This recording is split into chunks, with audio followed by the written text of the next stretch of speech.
3대 특검 출범이 초읽기에 들어가면서 누가 특검에 임명될지에 특히 관심이 집중되고 있습니다. 후보 추천권을 가진 민주당과 조국혁신당은 순조롭게 추천 작업이 진행 중이라고 밝혔는데요. 주로 문재인 정부 검찰 고위직을 지낸 변호사들 이름이 나오고 있습니다. 구나연 기자입니다.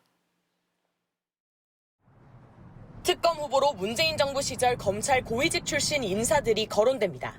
서울중앙지검장 시절 김건희 여사가 연루된 도이치모터스 주가 조작 연루 의혹 사건을 지휘한 이정수 변호사, 서울 남부지검장을 역임한 심재철 변호사, 부산고검 차장을 지낸 김양수 변호사입니다.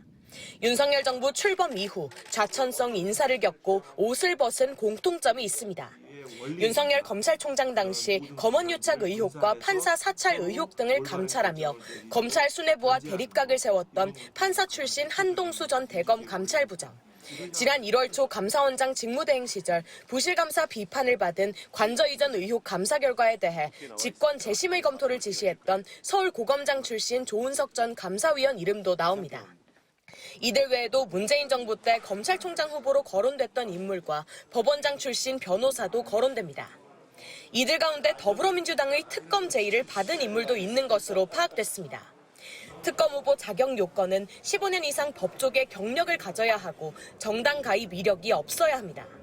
겸직도 허가되지 않아 변호사라면 재판이 끝날 때까지 변호사 업무를 할 수도 없습니다.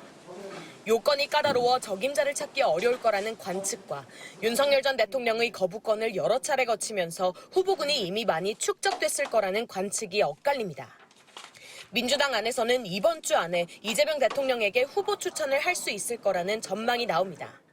신속하게 한다고 하면 다음 주 초에 특검이 이제 임명이 될 가능성이 큰. 민주당과 조국혁신당이 내란, 김건희, 최상병 3대 특검마다 각각 한 명씩 후보를 추천하면 이 가운데 이 대통령이 한 명씩 임명하게 됩니다. 특검은 이후 특검보 임명 등 수사팀 구성과 사무실 확보 등을 위해 최장 20일 준비를 거칩니다.